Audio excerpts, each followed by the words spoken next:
So guys देखिए, यह update उन सभी सीएसपी संचालकों के लिए बेड अपडेट है जिन सीएसपी संचालकों के पास अलग अलग कंपनियों का 4-5 रिटेलर आईडी हैं। उन सभी के लिए यह अपडेट देखिए बेड अपडेट बुरा अपडेट होने वाला है। बेसिकली हमारे सीएसपी संचालक भाई लोग करते क्या हैं, भाई सीएसपी का काम तो करते ही हैं, तो काम करते करते वो लोग क्या करते हैं कि 4-5 कंपनियों का अलग अलग कंपनियों का रिटेलर आईडी लेकर के बढ़ जाते हैं, जिनमें से केवल 2 या 3 कंपनियों का ही रिटेलर आईडी यूज करते हैं। बाकी कंपनियों का जो रिटेलर आईडी होता है वो चुपचाप रखा पड़ा रह जाता है। तो ऐसे में यह जो अपडेट आया हुआ है इसी से रिलेटेड है कि सीएसपी संचालकों के पास 4-5 रिटेलर आईडी हैं, उन सभी सीएसपी संचालकों के ऊपर एक तरीके से लीगल एक्शन का काम करने वाला है यह अपडेट। अब देखिए बेसिकली आप लोग किसी भी कंपनी का अगर रिटेलर आईडी ले लेते हो तो जाहिर सी बात है कंपनी आप लोग को ये सोच करके रिटेलर आईडी प्रोवाइड करती है कि भाई आप काम करोगे उस कंपनी के रिटेलर आईडी पर और कंपनी को भी प्रॉफिट होगा और आपको भी प्रॉफिट होगा। अब कंपनी तो ये बिल्कुल जानती नहीं है कि भाई आप रिटेलर आईडी ले लिए तो भाई अब चुपचाप रख दिए, उसमें कोई काम ही नहीं करोगे,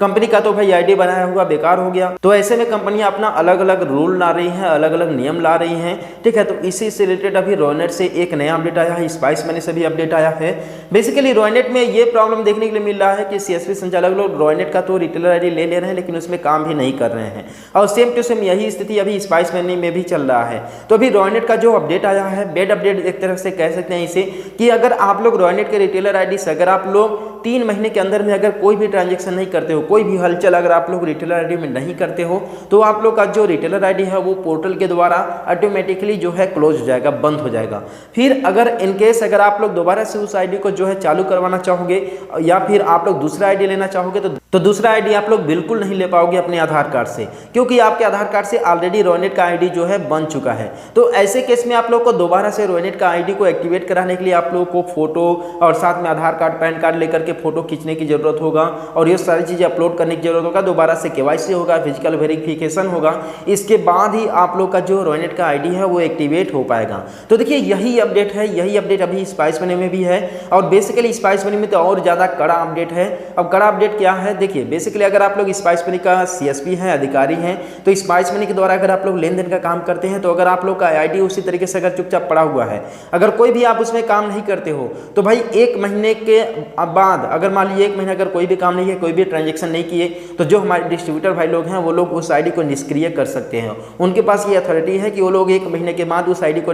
जो है कि निष्क्रिय कर सकते हैं। और अगर आप लोग 90 दिन के अंदर में कोई भी ट्रांजेक्शन नहीं करते हो तो भाई वो आपकी आईडी जो है ब्लॉक हो जाएगा, दोबारा से फिजिकल वेरिफिकेशन वगैरह सब कुछ यहाँ पर होने वाला है। लेकिन यहीं पर एक प्रॉब्लम है स्पाइस मनी में कि आप लोग अगर 1 महीने के अंदर में अगर एक भी ट्रांजेक्शन नहीं करते हो तो उस आईडी को डिस्ट्रीब्यूटर जो है भाई निष्क्रिय कर सकता है। तो ऐसे में फिर से दोबारा वही प्रॉब्लम होगा कि आप लोग को फिजिकल वेरिफिकेशन करवाना होगा और जो डिस्ट्रीब्यूटर है उसे बुलाना होगा अपने सेंटर पर, तो काफ़ी ज़्यादा लंबा प्रोसेस यहाँ पर हो जाएगा। और ऐसा बिल्कुल भी नहीं है कि अगर आप लोग का जो रिटेलर आईडी है अगर वो लॉक हो गया, ब्लॉक हो गया, ठीक है, तो आप लोग किसी मतलब दूसरा उसी कंपनी का रिटेलर आईडी ले सकते हो, ऐसा कुछ भी नहीं है। आप लोग उस आधार कार्ड से उस कंपनी का दोबारा से रिटेलर आईडी नहीं बनवा पाओगे। और ये जो दोनों कंपनियों का रूल है, दोनों कंपनियों में जो अपडेट आया हुआ है, यह अपडेट अन्य कंपनियों में भी जैसे रैपिडपे, पेनियर बाई और भी अन्य कंपनियां जो हैं या फिर डोकोमो सॉफ्ट या फिर बहुत सारी कंपनियां हैं, लगभग इन सभी कंपनियों में यह जो है सर्कुलर आ चुका है कि अगर 90 दिन के अंदर में अगर कोई भी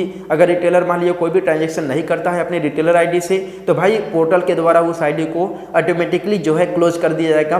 जो है कि निष्क्रिय कर दिया जाएगा। तो ऐसे केस में भाई ऐसे केस आने से पहले आप लोग सबसे पहले ये डिसाइड कर लीजिए कि कौन सा कंपनी आप लोग यूज करने वाले हैं, कौन सा कंपनी यूज नहीं करने वाले हैं। अगर आप लोग जिस कंपनी का अगर रिटेलर आईडी आप लोग बिल्कुल यूज ही नहीं करना चाहते हैं तो उस कंपनी से सारा का सारा बैलेंस जो है अभी विड्रॉल मान लीजिए मोटू बैंक कर लीजिए, ठीक है, जिससे कि इन केस अगर कभी भी अगर आपका रिटेलर आईडी जो है कि अगर ब्लॉक होता है, निष्क्रिय होता है, तो आप लोग का पेमेंट सुरक्षित रहे और कोई भी प्रॉब्लम ना हो। तो यही था अपडेट आप लोगों के लिए। शायद यह अपडेट कुछ लोगों के लिए बेहतर होगा, कुछ लोगों के लिए बैड अपडेट होगा, ठीक है। तो आप लोगों को कैसा लगा मुझे कमेंट में बताएं और हम लोग मिलते हैं फिर किसी नेक्स्ट वीडियो में एक नए अपडेट के साथ। तब तक के लिए